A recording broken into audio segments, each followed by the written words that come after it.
hay un tema que a mí, de muchos otros, que me tiene inquieto.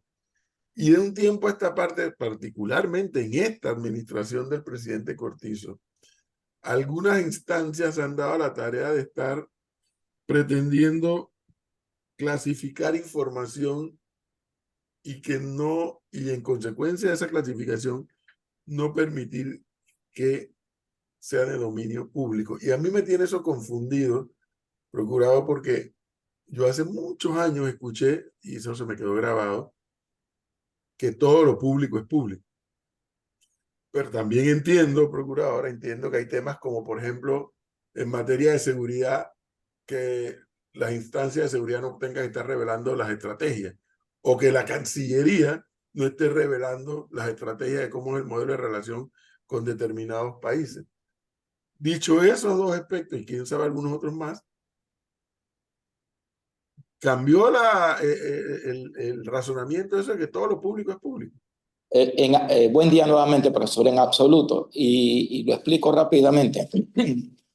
Siempre la concepción con respecto al manejo de la información que se genera y es custodio del Estado parte del principio de la publicidad, que significa toda la información en manos del Estado, toda la información que genera el Estado es de acceso, es de libre acceso, ¿sí? Ese es el principio que impera y eso está claramente establecido en la ley de transparencia. No debe haber información de acceso restringido. Pero, y ahí es donde viene la excepción, ese principio encuentra una excepción en dos supuestos. El supuesto de la información de carácter confidencial o personal y el supuesto más restrictivo aún de la información de acceso restringido. ¿Cuál es la diferencia entre el primer principio y estas dos? Que cuando se habla de la información de acceso público no se enumera, porque se parte del principio que toda la información es de acceso público. Por lo tanto, para poder restringir el acceso a una información, ya sea de carácter confidencial o personal o de acceso restringido, eso lo tiene que establecer en la ley, no el funcionario. O sea, el funcionario no puede, haciendo uso de una discrecionalidad, decir, yo clasifico qué es de acceso público y qué es de acceso restringido. Toda la información que tiene que ser considerada como de carácter confidencial o de acceso, lo enumera la ley. Y la ley, cualquiera que lea la ley de transparencia, ahí lo va a encontrar y te dice qué se entiende por información de carácter confidencial y qué se entiende por información de acceso restringido para evitar lo que usted dice. Pero digo más, profesor, que es donde viene el problema de la interpretación. Lo que está claro en la ley, el problema es cuando nosotros lo interpretamos convenientemente. ¿Qué quiero decir con esto?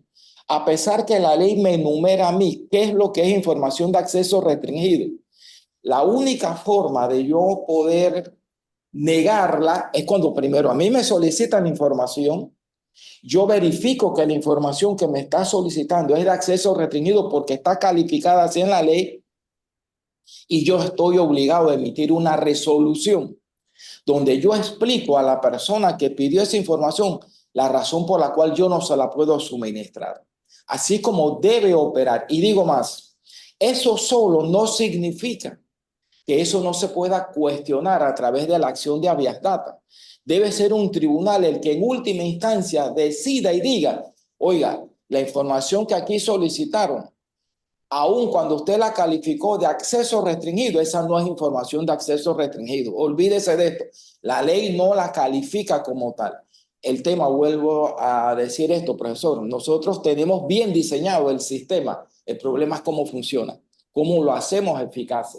Y ahí es donde entran todos estos abusos, como usted lo señala, que hay funcionarios que solicitar la información saltan de una vez, ¿sí? Y se molestan. Lo digo porque a nosotros nos ha ocurrido cuando hemos tenido que hacer estas gestiones y se sienten que uno se está inmiscuyendo en sus labores. Lo inmiscuyendo o no, es que usted tiene una obligación de suministrar, como dice usted, profesor, lo que público es. Y nos encontramos en estos escenarios y es la razón por la cual tenemos que ser cada vez, lo digo, por parte de las instancias, hacer más eficaz lo que claro está en la ley. Ese El es el Consejo caso, de procurador Gabinete, del IFARU, ese es el caso, el mismo caso del IFARU, que no quiso dar en su momento la información de quiénes recibían los beneficios de Bueno, auxilio económico y sí, demás. sí. Voy a explicar ese tema desde esta perspectiva. Yo puedo entender, ¿sí? Que en efecto me estás pidiendo información que involucra a un menor. Yo puedo restringir el nombre del menor. Lo que yo no puedo es decir, no informar a quienes, estoy diciendo a los de ser los padres, o en cuántas cantidades se están haciendo ese tipo de ayuda. O sea, toda la información no puede ser calificada, acceso restringido. Voy a poner mi ejemplo. Yo nunca he solicitado, y estoy seguro que nunca voy a solicitar ningún tipo de ayuda económica ni de beca para mis hijas. Pero voy a ponerme yo de ejemplo. Pensemos que yo hubiese solicitado una ayuda económica porque una de mis hijas que vaya a estudiar una materia, una profesión que la necesita el país, si yo pido una ayuda económica. ¿Sí? ¿Qué tiene que hacer el IFARO? El IFARO tiene que hacer un análisis, tiene que hacer un estudio donde se acredite y se justifique si procede o no. ¿Sí? Y mañana pasado le solicitan al IFARO, oiga, el procurador de la administración ha pedido ayuda económica. Tiene que decir que sí. El procurador de la administración tiene que dar el nombre de mi hija. Si es menor de edad, que ya no lo son, entonces sí tú puedes reservarte el nombre de la menor de edad, pero no que el procurador, o sea, no negar ese hecho. ¿Por qué? Primero, por la instancia, el cargo que yo desempeño y el hecho de que la ayuda que yo estaría solicitando son fondos públicos. Es que esos dineros son, lo dijo muy bien el profesor acá cuando está haciendo el análisis del tema de los subsidios, es que esos dineros salen de algún lugar y ese dinero lo pagamos todos. Por lo tanto, ese dinero, como es de carácter público, hay obligación de informarlo, pero nos hemos ido al extremo, ¿sí? A no informar absolutamente nada. Ahí es donde crean todas estas suspicacias a quienes se le están dando. Vuelvo, también lo dijo el profesor, esto está bien concebido, el tema de las becas, el tema del por qué las ayudas económicas, todo eso está bien concebido. El problema es el uso que le damos a ese tipo de situaciones que trae como resultado el cuestionamiento que diariamente se le hace a todos los funcionarios por la manera y la forma como nosotros ejercemos el cargo y disponemos de los fondos públicos. ¿Y el Consejo de Gabinete en ese caso cómo quedaría? Bueno, es que exactamente lo mismo. Miren, y lo voy a decir aquí, aunque ya eso lo resolvió la Corte y la declaró constitucional, cuando emitieron una resolución señalando es de acceso restringido, tal y tal y tal. Digo, oye, es que tú no tenías que emitir esa resolución porque eso está en la ley. ¿Cuándo es que tú puedes negar el acceso a una información de carácter restringido? Cuando te la piden, cuando te la solicitan, no antes, no previamente, porque ya la ley, lo que pasa es eso.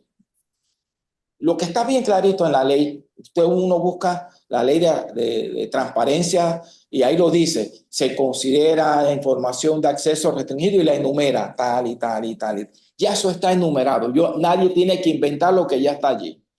¿Cuándo y en qué momento de esa información que dice la ley es de acceso restringido? Yo la voy a negar cuando a mí me la solicitan, porque puede ocurrir, y la ley también lo dice, que eso de acceso y restringido no es eterno. Eso tiene unos términos, tiene unos tiempos. Se puede negar el acceso, a ver si me acuerdo ahorita mismo, no sé si son 10 o 20 años. ¿Qué significa eso? ¿Qué ocurriría si a mí me piden una información que aparece ahí, que es de acceso restringido, pero esa información se generó hace 20 años atrás? Ya yo no le puedo aplicar el carácter de acceso restringido. Y por eso vuelvo y digo, es en el momento en el que solicitan la información, donde luego de verificar ese funcionario que la información que me está solicitando califica como de acceso restringido, donde se emite la resolución, no antes. Bueno, aquí se emitió antes, eso se demandó por inconstitucional, la posición nuestra es que eso violaba la Constitución, pero la declararon constitucional, ¿sí? Y eso es lo que puedo explicar a la pregunta que me acaba de Señor hacer. procurador, a modo de docencia, y repito, a modo de docencia, ¿cuáles son las acciones, seguramente muchas personas que nos escuchan no lo tienen en la mente, que puede ejercer un ciudadano que se enfrenta ante esta situación de que le declaran que una información es confidencial o que una organización, una institución del Estado no le quiere dar esa información a la persona? Denme un segundito, busca la ley. Importante que se pueda responder con la ley, porque hay los periodistas sabemos cuáles son los canales, pero la audiencia puede no conocerlos, cuáles son sus derechos y hasta dónde Sí, muy alcanzan los bien. mismos para poder Sí. obtener la información. Voy muy bien, Leonardo. Miren, voy aquí está. Esa es la ventaja, está en la oficina, ¿no? Miren, para que lo veamos y poderla sustentar tal y como está. Esta es la ley de transparencia que publicó hace años la Defensoría del Pueblo. Artículo 14. La información definida por esta ley, fíjense, la información definida por la ley, eso no lo define el funcionario, es el legislador. Como de acceso restringido no se podrá divulgar por un periodo de 10 años. Contado a partir de su clasificación como tal, salvo que antes del cumplimiento del periodo de restricción dejen de existir las razones que justificaban su acceso restringido. Y ahí comienza a enumerarlas. Son 9 tipos de información que se califica en la ley de carácter restringido. Muy bien, solicitan una información y el funcionario dice, oye, esto es de acceso restringido, pero esa información se generó hace 15 años, ya pasaron 10, ya no puedo seguir manteniéndola de acceso restringido. Por el contrario, se generó ayer, pero no hay razón para que yo la restrinja, porque vuelvo y señalo, siempre primero tengo que aplicar el principio que impera, el principio de la publicidad, que dice toda la información en manos del estado de acceso es de carácter público. Pero bien, me la negaron. ¿Qué le corresponde al ciudadano? La primera vía que tiene el ciudadano es lo que le dice la Constitución, la acción de habeas data. Formúlala y bien sencilla, que ni siquiera necesita abogado. Nosotros, la Procuraduría de Administración, nos tomamos el trabajo de elaborar unos modelos, creo que están en la página nuestra, para que toda persona que requiera presentar una acción de habeas data tenga un modelo ahí, cómo se formula una acción de habeas data. Presenta la habeas data, ya sea ante los tribunales superiores o el pleno de la Corte, y es ese tribunal el que tendrá que entrar a verificar si la información que usted solicitó y le han negado califica o no de acceso restringido. Lo que quiero decir es que la sola calificación no significa que ya no se pueda hacer nada. Y ahí es donde entra el papel de los tribunales de justicia en hacer eficaces los derechos que le asisten a los ciudadanos. Con esto no estoy diciendo que no pueda existir y calificarse de acción de acceso restringido. También bien lo decía el profesor. Ustedes se imaginan una operación donde se está manejando información sensitiva con la posibilidad de un tráfico de drogas. Sería irresponsable que yo le diga al funcionario encargado de eso, oiga, publicite a quienes están. No, porque en ese momento se justifica. Cuando ya, como dicen en el mundo de las fiscalías de drogas, cuando ya revientan el caso y lo judicializaron, pues ya no puedes hacer toda la información de acceso restringido. Y de ahí la importancia de manejar todos estos criterios para que el ciudadano no se sienta que el solo hecho de que le dijeron, usted no puede entrar aquí, tú digas, bueno, si ya no voy a poder entrar aquí. Sí, es importante divulgar, conocer todos los derechos que le asisten los ciudadanos, y lo otro es el papel de las autoridades, ¿sí? Que estemos a la altura de las circunstancias, de también jugar el papel que nos corresponde, en el sentido de que si se están planteando en efecto y te están negando el acceso a una información que te das cuenta que no es así, exigir que se suministre la información correspondiente. Y uno de esos derechos que nos asiste, procurador, es el saber en qué se están gastando nuestros dineros, los dineros que pagamos con nuestros impuestos. En el caso de los fondos de la descentralización, yo creo que hemos quedado todos pendientes esperando que nos digan cómo se gastaron tantos millones de dólares, y la Contraloría al parecer no reacciona. ¿Cómo califica usted el no accionar por parte de la Contraloría en la fiscalización de estos fondos? Mire, ¿qué es lo que llama la atención de estos temas? Que esto no es la primera vez que ocurre. Todo esto tiene que ver, remontémonos un poquito a historia, cuando se inventaron las famosas partidas circuitales, ¿sí? Se inventaron las partidas circuitales. ¿En qué consistían? Bueno, que se le asignaban a los diputados una cantidad de fondos públicos para llevar a cabo labores supuestamente en sus comunidades. Eso no le corresponde a ningún diputado ni a la asamblea en absoluto. Bueno, ahí se las inventaron las declararon constitucional y después ha ido evolucionando el mismo concepto, ¿sí? Y cuando se hizo un tanto difícil el tema de las partidas circuitales, ahora nos hemos inventado que sí existe el tema de la descentralización, pero se ha distorsionado lo que implica el tema de los fondos para la descentralización. Y vuelvo con la ley, cuando se diseñó la ley, se hizo de manera tal que también en ese tipo, en esas instancias, hay que darle participación a la ciudadanía. A los representantes de corregimiento, los alcaldes tienen previamente que informarle a la ciudadanía los proyectos que van a llevar a cabo. Y además, el uso de esos fondos, rendición de cuentas. El tema no es que a mí me digan que una obra costó, por decir una locura, 500 millones de dólares. Para mí ese no es el problema. El problema es que lo justifique. El problema es que le expliques al ciudadano por qué esa obra tuvo que asignársele esa cantidad de dinero. Pero aquí el problema es que cuando le solicitan esa información a un funcionario, lo primero que se sienten, ¿sí? Y olvidamos. ¿Por qué, procurador? ¿Por qué se sienten ¿Cómo? ofendidos? ¿Sabes por qué se sienten ofendidos los funcionarios? Porque hay una especie de tara en algunos que llegan a los cargos y creen que los cargos son de su propiedad. Sí, ese es el problema. Y estos son cargos Incluyendo públicos. los diputados, ojo, incluyendo los Todo. diputados. ¿Sí? Creen que son de su Y yo me propiedad. incluyo también, porque a veces dirán la gente, oh, el procurador se siente allá que... No, ¿sí? A todo, eso nos aplica a todo. Pero miren, una anécdota, ¿no? Y espero que se interprete sanamente lo que voy a decir. Tema de las partidas de la descentralización. En un momento, un abogado presentó la queja, nosotros iniciamos la gestión y presentaron un amparo, ¿sí? Al día de hoy todavía estamos esperando que resuelvan el amparo. Pero lo que quiero decir es lo siguiente, ¿qué era lo que se cuestionaba?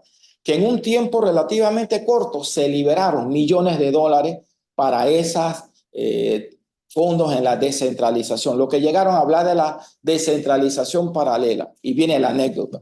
El año pasado le dije yo a la secretaria administrativa con unos vehículos que tenemos ahí de descarte que no se ha podido llevar a cabo porque no ha habido interés en ese tema del descarte. Le dije yo a la secretaria administrativa el año pasado en diciembre, para esta época, oye, verifícame si nosotros podemos donar esos vehículos. Y le dije, verifica, ahí está el arte y oficio, ellos tienen temas de mecánica y vamos a donar esos vehículos. Dolor de cabeza. Comenzamos la gestión para donarlos. ¿Sabe cuántos meses nos tomó? 8 meses. Sí. Ahora, yo nunca dije, hey, sáltense la verificación. No. Que verifiquen todo, que haya la verificación de que nosotros podemos donar esos vehículos. 8 meses. Todavía los tenemos ahí, ¿sí?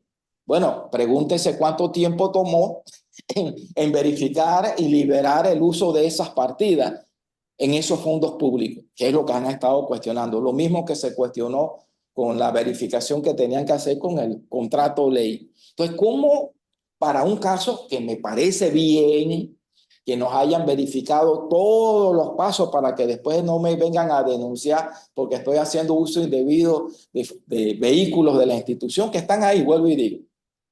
Exacto, pero uno cuando ve esto, uno tiene que sumar y restar, ¿sí? ¿Cómo es posible que cuando se trata de grandes cantidades de dinero en un tiempo relativamente corto dan por decirlo así, el visto bueno? Y en un caso como este, que vuelvo y digo, era para donarlos a un colegio para que también ellos pudieran hacer uso de eso en sus prácticas académicas, pues 8 meses y los Pero, otros, procurador, a ver, echa la ley, echa la trampa, dicen muy bien. algunos.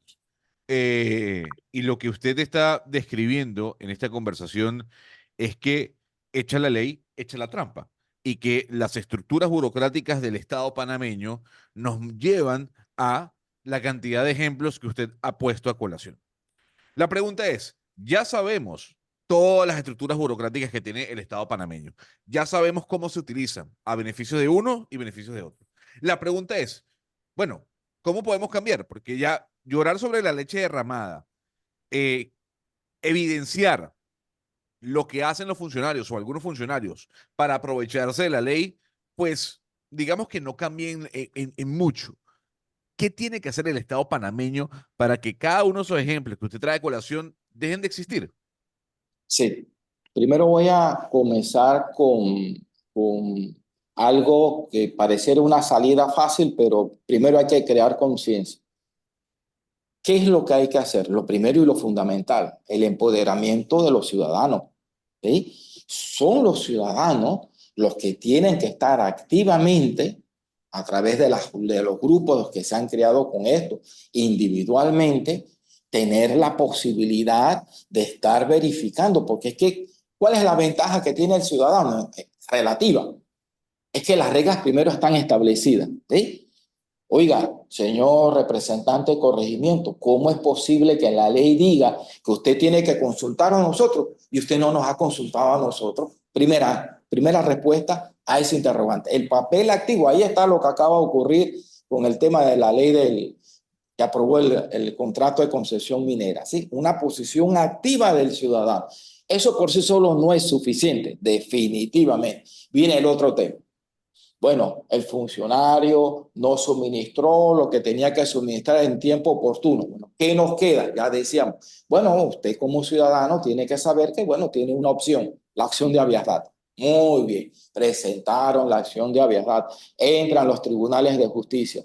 Resulta que el Tribunal de Justicia, bueno, ¿qué ocurre? Porque también hay ese cuestionamiento, que, bueno, en vez de interpretarlo a favor del ciudadano, lo interpretó a favor del funcionario. Ahí está el tema que se ha cuestionado de los fondos del IFARU y no permitieron el suministro de la información. ¿Qué nos queda? Muy bien, ahora vamos al otro plano, que quizás no me correspondería a mí por el cargo, pero 2024, las próximas elecciones. ¿Qué termina ocurriendo? Bueno, tú tienes la posibilidad, la alternativa como ciudadano, que lo que te has estado cuestionando y no funciona, bueno, ahora vamos a hacerlo efectivo al ejercer el derecho al voto. Pero viene la otra realidad y aquí termino. Y esto no lo estoy planteando en un sentido pesimista. Pensemos que todo eso termine reflejándose en un número considerable de ciudadanos que entiendan que las cosas en gran medida también dependen para que cambien de la participación activa del ciudadano. Y lo otro que pudiera hacer es el tema de las posibles modificaciones que hay que hacer, ya sea a nivel constitucional o a nivel de las leyes. Yo sé que con esto no hay una respuesta rápida, contundente, porque ya lo otro que nos queda son lo que han vivido otros países, ¿sí? Estos movimientos que terminan en situaciones de cambios radicales y que después esos cambios radicales uno los ha visto cuando comienzan a exigirle rendición de cuentas a todos esos funcionarios que durante muchos años ocuparon cargos públicos y uno no sabe dónde salen los dineros y después se habla que es persecución política, ¿sí? Entonces es una situación un tanto compleja, pero puedo terminar diciendo que esto también depende de la eficacia de lo que nosotros entendemos por democracia, ¿sí? La eficacia de lo que entendemos por democracia, involucrarnos más en los temas que no son propios, ¿sí? Y que se mantenga siempre una posición activa de señalamiento, de cuestionamiento, de exigencia, de rendición de cuentas, porque a pesar de que se pueda entender que es difícil que en un tiempo relativamente corto se logren resultados positivos, pues en la medida en que uno mantenga las posiciones activas, tarde o que temprano las cosas deben comenzar a cambiar para bien. En el proceso que se llevó a cabo en la Corte tras la interposición de la demanda de inconstitucionalidad contra la Ley 406, usted, obviamente, evidentemente por su cargo, tuvo un rol muy activo en el proceso. Y yo recuerdo el momento en que, fuera del protocolo, usted salió de su oficina para conversar con los manifestantes, en mayoría docentes en ese momento, y explicarles la acción que usted había realizado respecto al proceso. ¿Puede darnos más detalles de la evaluación que hizo? Porque no era un momento fácil. Primero, de salir a la calle en medio de la cantidad de personas que estaban enardecidas por la acción que usted había realizado. Y dos, por la situación que vivía el país, la crisis a la que se había llegado por gran parte, y esto lo digo yo, no lo dice usted, repito, lo digo yo, gran parte por la ausencia de gobierno que hubo durante esos meses. Sí, yo sé que cuando a mí ese día recuerdo, primero me dijeron temprano en la mañana que en efecto iba a haber un grupo de docentes que iban a ir a manifestarse ante nuestras instalaciones. Yo estuve toda la mañana aquí en la oficina al tanto de que eso ocurriera. Pues nada, después del mediodía volvieron, me dijeron, y cuando ya efectivamente estaban en la sede nuestra, bueno, yo dispuse ir allá. ¿Por qué lo hice? Bueno, porque esa es mi responsabilidad, ¿sí? En ese momento se me estaba haciendo un cuestionamiento con justa razón en función de una opinión que yo le había absuelto al Ejecutivo. Y se estaba cuestionando con respecto a que no compartían la opinión que habíamos emitido en esa consulta que nos hicieron. Y yo dije, bueno, nada, creo que lo correcto de una situación como esta es que yo me apersone allá. Inclusive cuando yo llego, yo les dije que si había la oportunidad de que pudiéramos conversar. Y ellos me dijeron que sí, pero no en mi oficina. Yo muy bien. Y ya vieron donde yo fui, ahí mismo al centro de la calle.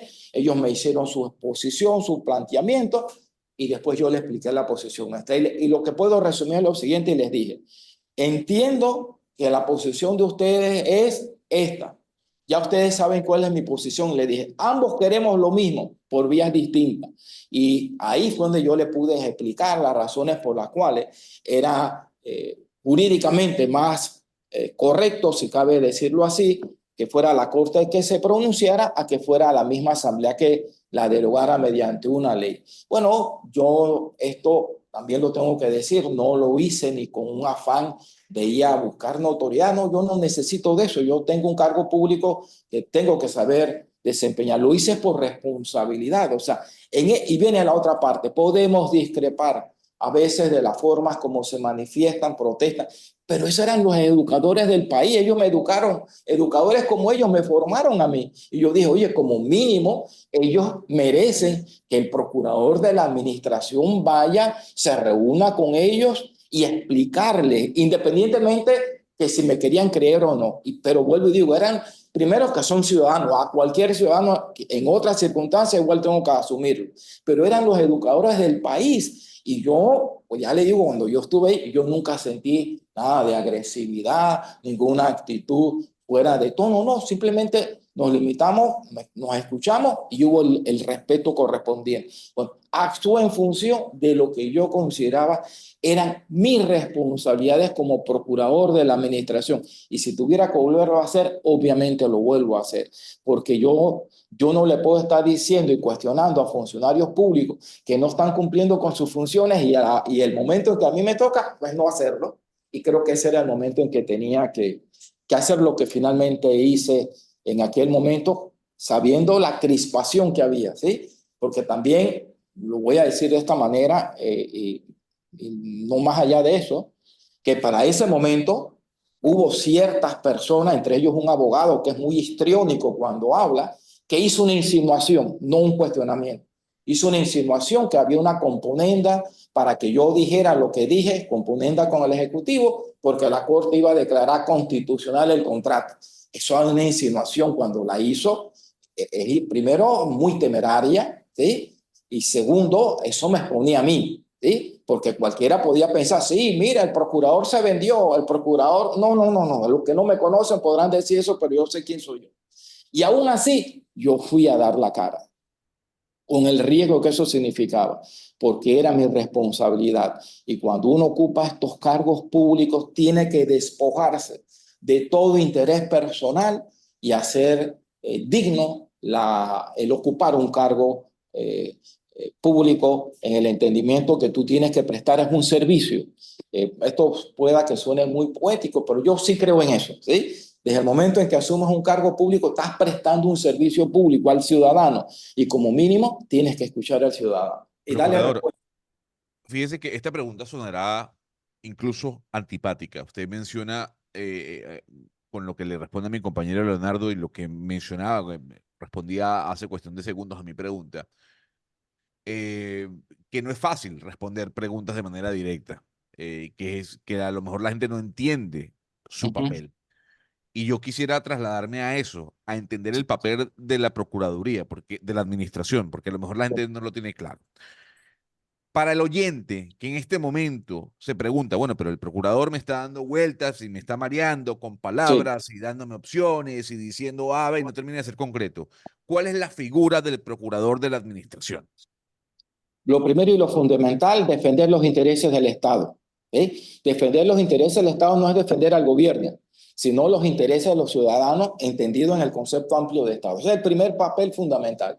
A partir de ahí viene un papel también más específico, que es vigilar la conducta oficial de los servidores públicos. ¿A objeto de qué? A objeto de verificar que cumplan sus funciones de acuerdo a lo que establece la ley. Es una función fiscalizadora. Y lo otro, que también se deriva de ahí, cuando decía defender los intereses del Estado, bueno, cuando demandan al Estado, alguien tiene que defenderlo. Cuando demandan al Estado ante la sala tercera por cualquier situación que sea, y que son de esos casos donde el procurador tiene que entrar a defenderlo, tiene que defenderlo. Pero siempre, sobre todo, y lo más importante de la pregunta que me hace, que tengo que tener conciencia de eso, es que esto es un cargo público. ¿Sí? Y como cargo público, ¿cuáles son los primeros intereses que yo debo tener presentes? Los intereses de la ciudadanía. Yo sé que eso suena muy abstracto, pero eso se materializa en temas bien concretos, ¿sí? Como el día ese que fueron a cuestionar, yo tengo que atenderlo. Cuando vienen ciudadanos a presentar quejas contra servidores públicos, tenemos que atenderlo. Cuando se trata de nosotros iniciar alguna investigación de oficio, cuando consideramos que hay algo, un servidor público tiene que rendir cuentas, tenemos que participar allí. Y viene la otra parte, que es lo importante, ¿sí? Y lo he dicho en otras ocasiones, el uso racional de los fondos que nos asignan, ¿sí? Yo puedo decirlo como procurador, este celular no me lo paga el Estado, no me lo pagan los ciudadanos, ese celular es mío, comprado con mi dinero y lo pago ya. Yo no uso celular, a pesar de que por ley tengo derecho a eso, yo no uso celular que me pague el Estado. Yo digo, pero como un procurador de la administración con el sueldo que tiene, encima de eso tienen que pagarle su celular, ¿no? ¿Por qué yo digo esto? Porque tengo conciencia del uso que tengo que hacer con este cargo, no beneficiarme de las prerrogativas que lleva aparejado el cargo, ¿sí? ¿Para qué? Para que el día que el procurador haga un cuestionamiento a un servidor público tenga la autoridad moral suficiente, además de legal, para poder hacer lo que uno hace.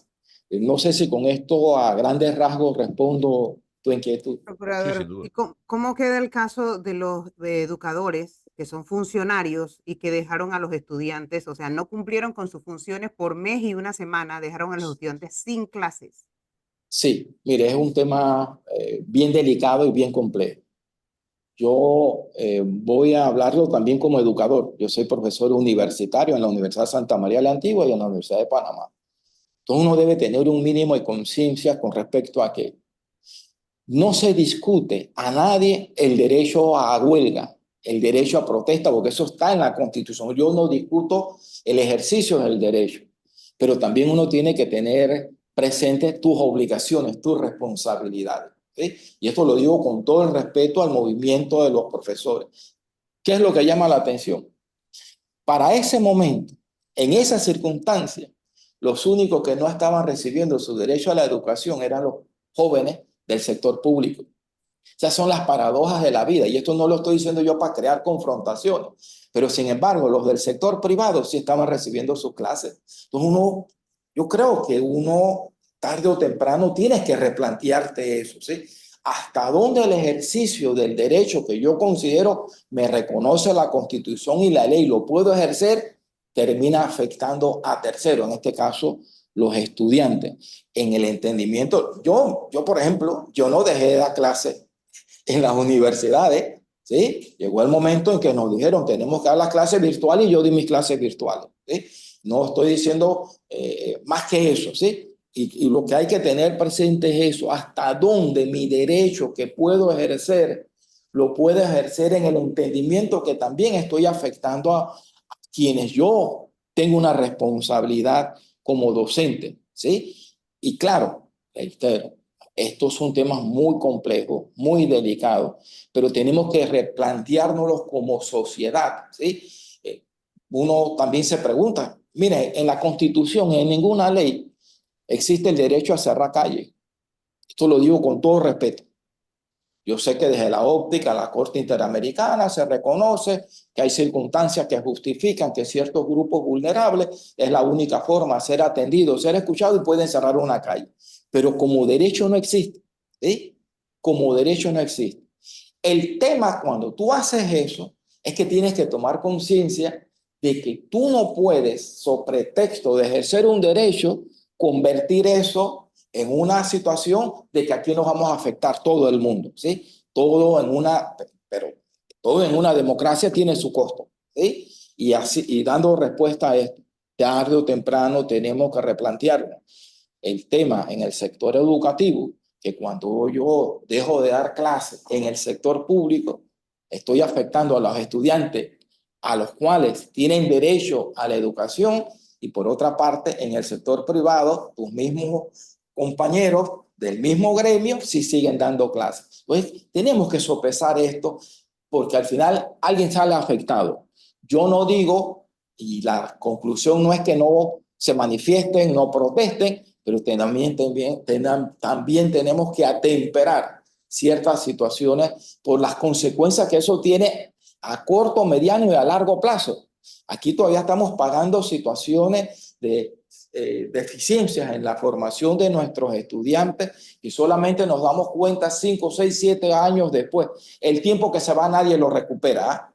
Eso de que vamos a recuperar tiempo, eso es falso. Nadie recupera tiempo absolutamente. Lo que Pero procurador, ahí permítame porque yo sí, y es un debate que hemos tenido en este programa, y usted trae colación y hace una editorial antes de dar su respuesta de, sí, es que la gente vulnerable, según lo que dictamine la OEA, tiene que salir a protestar trancando vías para que el gobierno responda, porque si no, pasa lo que usted acaba de mencionar. Es que tengo que introducir un papel, es que tengo que ir para este sitio, es que tengo que ir donde el ministro. ¿Por qué? Porque lamentablemente el funcionario no hace su trabajo. Y hay que recordar que nosotros como ciudadanos le pagamos los salarios a los funcionarios para que hagan su trabajo. Entonces la pregunta es, ¿ahí el culpable, sin llegar a los extremos que vivimos hace cuestión de semanas, pero ahí el culpable no sería el Estado que no está presente o el gobierno que no está presente solventando los problemas de los ciudadanos más vulnerables?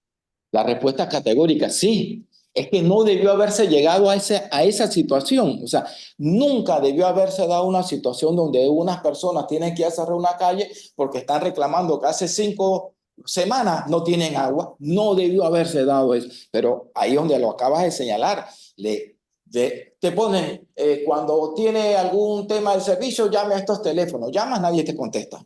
¿Sí? Vas allá, nadie te atiende. Presentaste la queja, no hay respuesta. Entonces, en esas situaciones extremas, y si hay una responsabilidad, claro, hay responsabilidad de los funcionarios, pero mira, hay otro tema bien importante aquí, que no es para darle larga, pero también el tema.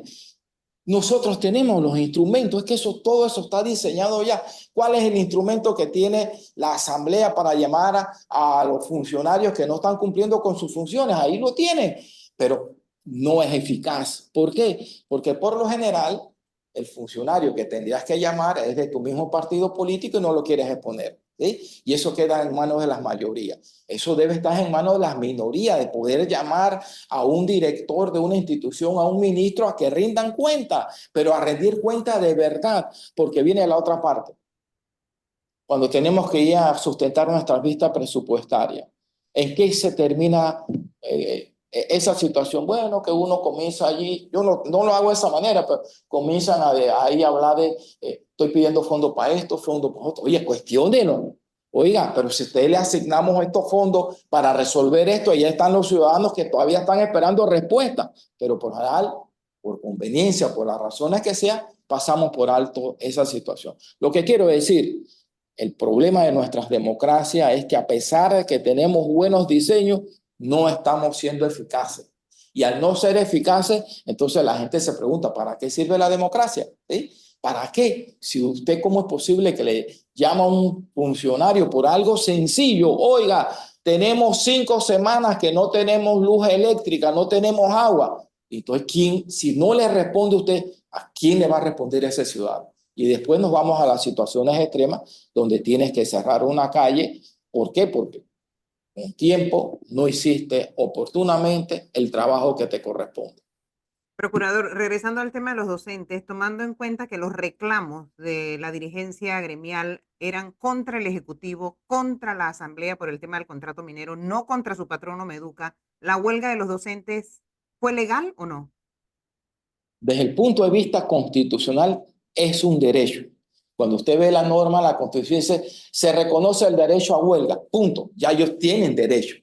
Todos los servidores públicos, incluyendo a los docentes del sector público, del sector privado, lo que sea, tienen el derecho que les reconoce la Constitución. Además, eso es un derecho humano. La norma lo que dice en la Constitución es el ejercicio de este derecho será de acuerdo a lo que determine la ley. Sí, pero no me lo puedes negar. ¿Sí? La respuesta categórica, sí tienen derecho al ejercicio de la huelga en la medida en que la misma Constitución lo reconoce como un derecho fundamental. Y la Pero otra pregunta ahora que sí le me hacía- dejó fuera de balance. Sí, Yo que ¿Por no qué? quería hablar de ese tema porque aquí nos acusan de que a Flor y a mí odiamos a los educadores. No, no los odiamos. Lo que pasa es que las cosas hay que llamarlas por su nombre, pero procurador. Sí, La Constitución establece el derecho a huelga. La ley reglamenta el proceso de huelga.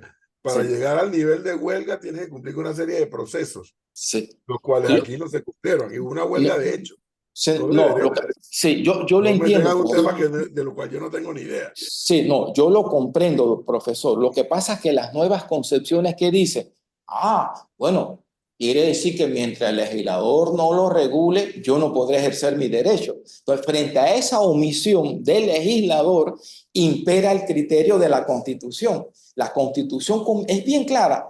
Se reconoce al derecho a la huelga, ¿sí? Entonces, si a mí me reconociste el derecho y el legislador ha omitido establecer los parámetros, no me puedes negar mi derecho, ¿sí? Vendrá ese otro debate, muy bien lo dice usted, pero primero está el derecho fundamental. ¿Lo puedo o no? La pregunta es esta, ¿me lo reconoce la Constitución, sí o no? Sí. Luego entonces yo tengo derecho. Y dice el legislador, pero mientras yo no lo regule, tú no lo puedes ejercer. No, discúlpeme, es que la Constitución está por encima de usted. Claro, pero es que la misma Constitución, como lo dicen N cantidad de artículos, dice la ley reglamentará. No Sí, significa que no tienen el derecho, pero en este caso, ya que Flor lo trajo, en este caso en particular, aquí en este mismo programa reconoció uno de sus dirigentes que ante el Meduca ellos no tenían ningún pliego de reclamo, de bueno, nada, muy de bien. nada, que el Ya, reclamo era con el Ejecutivo como un todo. sí, muy bien, profesor, me lo acaba de decir, ya ese es otro el debate, pero fíjense que si está el tema, siempre el problema va a venir en función de esto. ¿Cómo yo interpreto una norma de la Constitución que me reconoce un derecho? Dice, a favor del derecho. Tengo que interpretarlo a favor del derecho, no en contra del derecho. Pero viene lo que usted bien me dice, y lo decía hace un momento, el ejercicio de los derechos no significa el abuso del derecho. ¿Sí? Y ya el debate que tendrán que hacer frente a las instancias correspondientes es donde se va a determinar cada caso en concreto, ¿sí? Cada caso en concreto. Y en uno de esos definitivamente es lo que usted me acaba de señalar. He dicho de otra manera, yo no te voy a negar el derecho, pero plantéame cuál es la justificación que me estás dando, ¿sí? Ejerza el derecho, pero también con esta justificación. Lo cierto es que eso ya es historia, lamentable, pero ya es historia, pues ya están los hechos cumplidos, ya están cobrando a dos manos, fueron felices y seguían dando clases en la escuela particular igual. Ellos, los mismos que estaban sin trabajar en el sector público, trabajan en el sector privado así es. y cobrando en los dos lados. Al final de la historia, escuchando hoy al procurador de la administración, voy a decir algo que, como acaba de decir el propio procurador, no está en la ley, pero que debe ser un elemento a discutir algún día por la clase política, el día que la clase política se eleve en este país. Hay lo que se llama las condiciones de elegibilidad para ser presidente, para ser diputado, alcalde y representante. Yo no entiendo cómo, y porque trato de reconocer las falencias que tenemos como sociedad, nosotros los panameños, cómo tú puedes aspirar a llegar a ser presidente, ministro, alcalde, diputado, representante, si no pasas por un diseño de un curso hecho por la Procuraduría de la Administración, para que entiendas que ese cargo que te confieren no es de tu propiedad. Lo que te está diciendo es, administralo tú. Sí.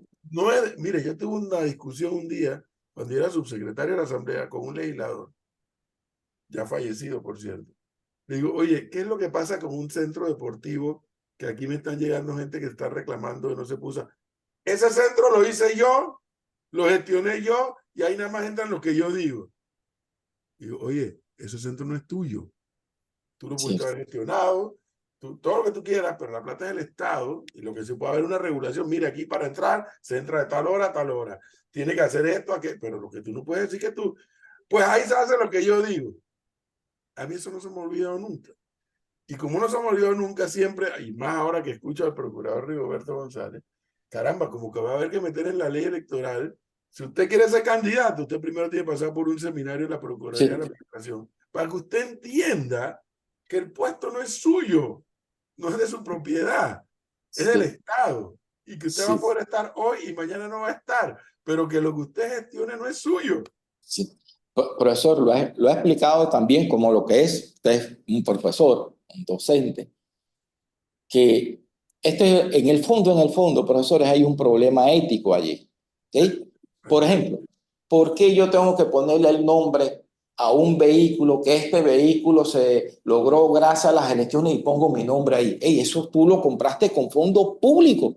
¿Cómo tú piensas que tú vas a poner tu nombre ahí si eso no lo compraste? Pero entonces, quien hay que fiscalizar, no fiscalizan esos temas. Y voy a ponerle, disculpen nuevamente el ejemplo. Yo la primera semana cuando llegué a la Procuraduría, que ya el otro año cierro mi ciclo, me acuerdo, ¿no? Estoy ahí y llegan, me dice, procurador, vamos a cambiarle las toallitas del baño. Y yo, ¿y por qué tienen que cambiarme las toallitas? El anterior procurador tenía lepra. Yo, no, porque es que ese es el estilo. Cada vez que yo digo, no, esas toallitas están ahí y esas toallitas se quedan. Déjense estar gastando dinero en algo que no tiene sentido. Dejen esas toallitas. Y ahí las estaba usando, ahí están todavía. ¿Sí? Lo que quiero decir es, eso va con la persona, con el funcionario, ¿sí? Hay unos principios éticos mínimos y los principios éticos tienes que aplicártelos. Yo sé que esto suena a veces muy poético, pero eso existe, eso está allí. Son principios éticos mínimos que cuando tú llegas a un cargo público, tienes que tener claro que tú no estás desempeñando funciones privadas. Ese cargo no es para que tú te beneficies de él, pero viene también la parte, profesor, siempre hay que involucrar que el ciudadano tiene que ser más activo en cuestión de cómo estás viendo el desempeño de tu funcionario. ¿Sabes lo triste en una democracia, profesor?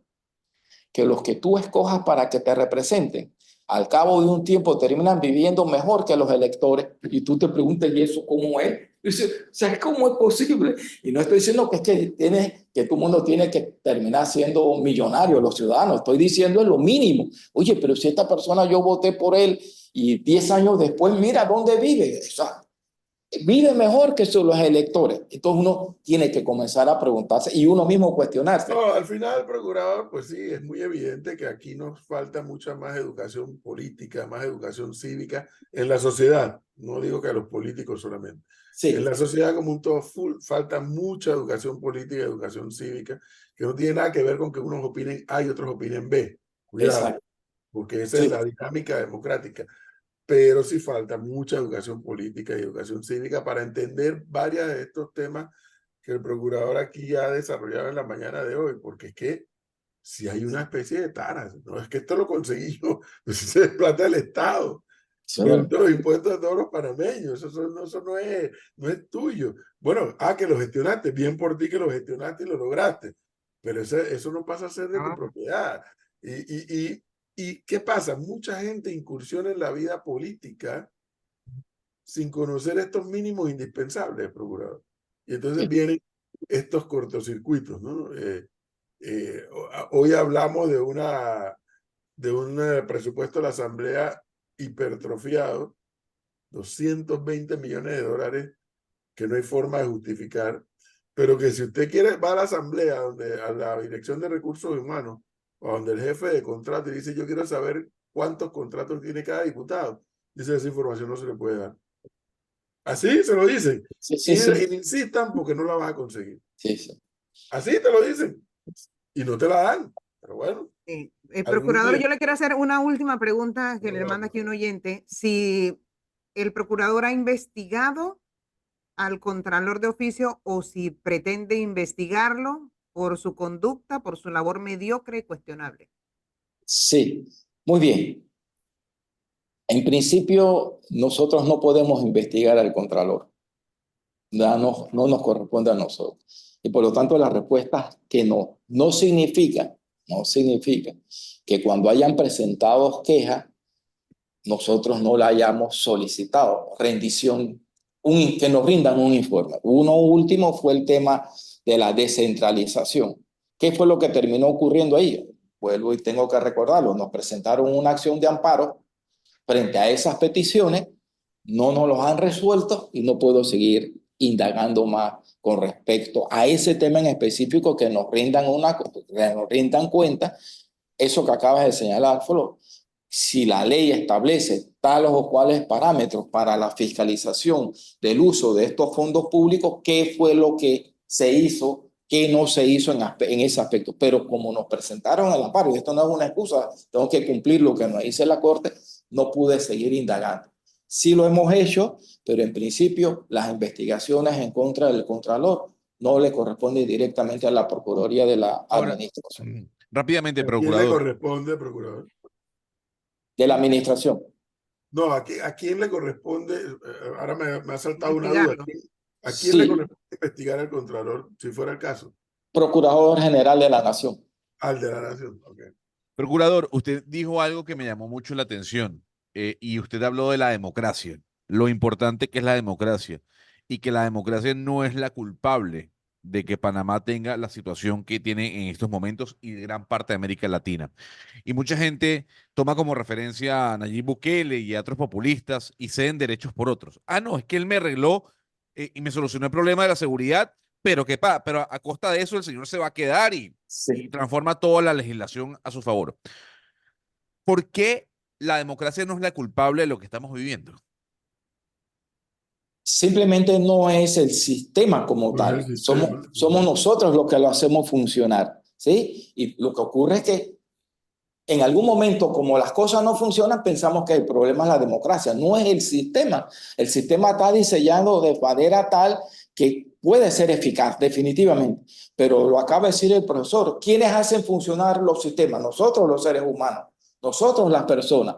Y si nosotros, lo que nos permite la democracia, no la hacemos eficaz, entonces no podemos culpar a la democracia. Somos nosotros. Pongo el caso sencillo. ¿Quiénes votan por los representantes de corregimiento, los diputados y los presidentes? Son personas, son seres humanos. Y entonces tú tienes que tener un papel y ser consciente que quienes llegaron ahí llegaron por ti. ¿Sí? Y si tú después a quienes llegaron ahí tú no les exiges rendición de cuentas, entonces después no digas que el problema es de la democracia, el problema es quienes hacemos eficaz todo el sistema. Y no es fácil, definitivamente, y lo digo por algo. Miren, y en otras ocasiones lo he dicho, si aquí en Panamá cumpliéramos la mitad de la mitad de la mitad de la mitad, y no sigo, de la mitad de las leyes, este sería el paraíso. Nosotros tenemos todas las leyes. El problema es la eficacia de las normas jurídicas, ¿sí? Si a mí la ley me dice todo funcionario al que se le hace una petición tiene que responder dentro de los 30 días, ¿por qué pasan 5 meses y tú no le has dado respuesta? No es un problema la ley, no es un problema el funcionario, de la actitud que se asume. Y cuando uno comienza a ver esto en la práctica, ¿a quién termina culpando? Ah, no, es que la democracia no funciona. No, el tema no es un problema de actitud de nosotros mismos. Pongo, por ejemplo, nuevamente, ¿cómo es posible? Yo lo digo por mí. Estas cosas, cuando yo las digo, no puedo dejar de la parte jocosa. ¿Cómo es posible que, por ejemplo, yo tenga aquí a Penonomé, porque tenemos una secretaría provincial ahí, y entonces yo tengo que gestionar para que me den un viático a un procurador de la administración para ir a Penonomé? ¿Sí? Y entonces el viático lo pide el procurador, que no lo hago, y le sale el viático. Entonces el funcionario que va conmigo pide el viático y se lo dan 5 meses después. Entonces tú te dices, bueno, ¿por qué para uno sí funciona y para los otros no? Esto es un tema que no es excesivamente complejo. Cuando uno lo ve en la práctica, simplemente es un problema de actitud de nosotros los funcionarios y a veces también del ciudadano. Pongo, por ejemplo, oye, mira, llovió y se taparon las alcantarillas y se inundó. ¿Y quién tiró esa basura ahí en principio? Sí, tienen que estar limpiando los funcionarios y todo, pero ¿quiénes son los que están tirando en principio? O sea, es una situación que nos involucra a todos. La solución es o lo resolvemos entre todos o entre todos terminamos donde estamos actualmente. Y eso pasa por ahí. Sí. Un problema cívico. Un problema cívico. A sus pares del otro lado de la corte, ¿no? ¿Cómo entender que haya fallos de la corte que demoren 10, 15, 20 años? Entonces, Un Problema buen día así. sale la gente a la calle y el fallo demora 4 días. O sea, ¿cómo entender lo uno y lo otro? O sea, el tema efectivamente es un tema del ser humano, no es un tema del sistema en sí mismo. Sí, y mire, profesor, el ejemplo más claro lo tenemos. ¿Cómo funcionó el sistema en un tema de tanta relevancia en un tiempo relativamente corto? El fallo de la Corte Suprema de Justicia. Que cuando queremos hacer las cosas y las queremos hacer como tienen que hacerse, se saben hacer bien. Ahí está, en menos de un mes se pudo resolver un tema tan complejo como el tema del contrato ley de la concesión minera. Y ahí funcionó el sistema. Entonces uno se pregunta, ¿por qué funcionó Bueno, ahí bien? funcionó la presión popular más que el Sí, no, por eso, profesor, porque es un conjunto de factores. Es Había así. la presión ciudadana, el sistema funcionó. Y digo, ¿pero por qué yo tengo que hacerte presión para que las cosas funcionen? Esas son las preguntas que uno se hace y la Bueno, respuesta la debe tener uno mismo. siempre un gusto conversar con el procurador de la administración, don Rigoberto Sí. González. Yo, Esté bien. yo soy el que agradezco esta oportunidad y lo que me queda es desearle felices fiestas en este mes de diciembre y que el próximo año lo bueno de este se duplique para el 2024. Gracias, Gracias por la Gracias, iguales oportunidad. deseos.